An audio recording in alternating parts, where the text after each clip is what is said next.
quand vient le moment de dire que bon, c'est elle qui doit diriger le Cameroun, j'ai dit, mais on prend les vrais chefs traditionnels au Cameroun. Ces gars s'assoient, ils sortent, ils consultent la tarentule. Non, je ne vais pas rentrer dans tous ces détails. C'est eux qui peuvent désigner. Ils regardent parmi leurs enfants qui sont dans le pays. Ils disent que c'est eux-là. Nous voyons l'étoile briller. Donc, voilà des choses qu'on peut faire aujourd'hui. Et il faut qu'une réflexion réelle soit menée par rapport à ça. Si les gens ne peuvent pas réfléchir à ça, qu'ils nous demandent, nous, on va leur dire. On va leur dire ce qu'il faut faire. On va leur dire ce qu'il faut faire. Il m'est arrivé parfois de demander que, bon, pour le prendre que le cas du Cameroun, là, que bon, notre papa qui dirige le Cameroun, là, lui, il est là depuis 40 ans. Il ne peut pas faire en sorte que, au lieu de prendre un monsieur qu'on a formé à l'ENAM, il prend un chef traditionnel. Il dit que c'est toi qui vas gérer la région là. Le chef traditionnel. Parce que lui-même, les chefs traditionnels l'ont adoubé partout dans le pays. Je dis partout. Je dis partout. Et tout le monde dit aujourd'hui que ce monsieur ne peut pas bouger là-bas parce que tout ce qu'il a reçu, c'est-à-dire tous les chefs traditionnels, toute la mystique traditionnelle africaine a déversé tout sur lui. Vous ne pouvez rien, calmez-vous. Alors, qu'est-ce qu'il faut donc faire? C'est à lui que je m'adresse. Je dis, mais enlève-moi ces préfets et sous-préfets là. Ils travaillent pour les Blancs, ils ne travaillent pas pour le Cameroun.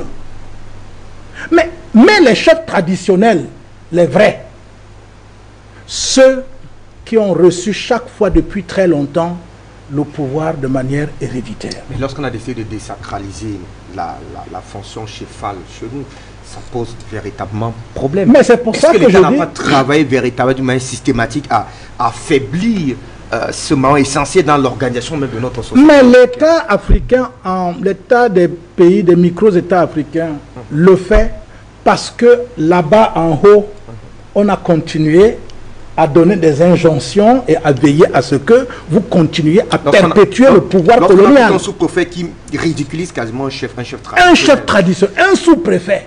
Parfois, c'est un gars de 30 ans.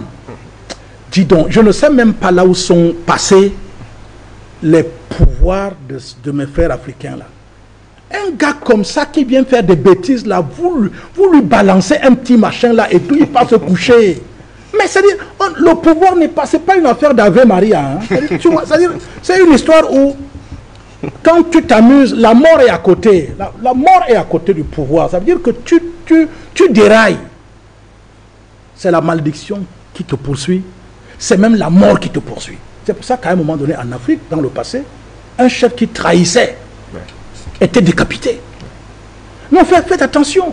Donc, il y a des petits Tintins qui sortent avec des petites nanas à côté, là, un corrompu de haut niveau. Mais il vient, il parle n'importe comment à un chef traditionnel. Et les populations sont là comme ça, et elles regardent. C'est quand même étonnant, ça. C'est vraiment étonnant. C'est pour cela qu'il faut maintenant que les choses changent. C'est pour ça que je dis au chef d'État du Cameroun, par exemple, lui qui est là, il a été adoubé par tout le monde. Il est le chef des chefs. Qu'il mette aussi les chefs. Que les gars qui sortent de l'ENAM, là, ils deviennent les secrétaires des chefs. Par exemple. Oui, mais bien sûr, ils deviennent les secrétaires parce qu'ils savent rédiger les lettres administratives. Et ils savent machin et tout. Ils connaissent tout le protocole administratif. Le protocole administratif et tout, c'est très bien. Encore qu'il va travailler sous sous la régence du chef traditionnel, donc du roi. On est d'accord. Donc, voilà des choses qu'on peut faire aujourd'hui. Et il faut qu'une réflexion réelle soit menée par rapport à ça. Si les gens ne peuvent pas réfléchir à ça, qu'ils nous demandent, nous on va leur dire. On va leur dire ce qu'il faut faire. On va leur dire ce qu'il faut faire. Enlevez-nous ces gars qui travaillent pour l'occidentalisation et pour le maintien du néocolonialisme et tout. Enlevez-nous ces gars-là. Il y a des chefs traditionnels respectables. Je vous dis, moi j'en connais. Au Cameroun comme hors du Cameroun. Emmanuel Kangué dit le chef représente une communauté, le président de la République devrait être en principe désigné par un véritable collectif des chefs des communautés. Par exemple. Voilà par exemple une idée. Voilà par exemple. Par exemple.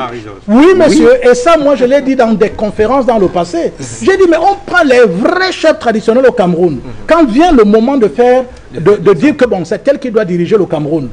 Ces gars s'assoient, ils sortent, ils consultent la tarentule. Non, je ne vais pas rentrer dans tous ces détails. On te dit, mon ami, saute ici, traverse le tronc d'arbre-ci 9 fois. Si tu es capable, tu vas traverser les 9 fois, tu ne tombes pas. Celui qui ne peut pas va tomber. Pourquoi on ne peut pas utiliser ces possibilités pour mettre quelqu'un? Et donc voilà une piste.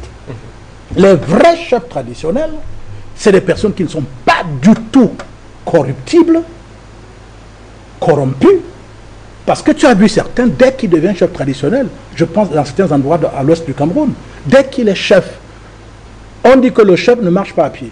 C'est la population qui lui donne la VX.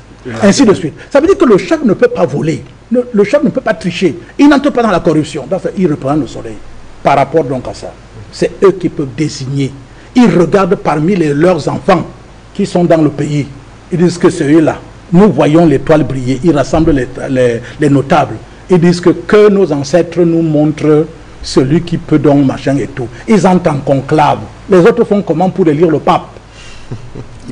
Au moins ça on peut imiter. Ils vont en conclave. Hein? Ils vont en conclave, même s'ils restent pendant 30 jours, pourvu qu'en sortant il y ait la fumée, peut-être pas blanche mais grise, au moins qu'on voit qu'il y a désormais donc quelqu'un qui a reçu l'onction du peuple. Alors, et à travers un rituel de ce genre, à travers quelque chose de ce genre, c'est tellement puissant que plus personne ne peut s'amuser.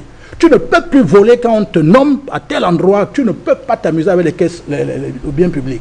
Mais à partir du moment où tout ça, c'est des trucs de copinage qui viennent du néocolonialisme et tout, on ne sortira jamais de ça.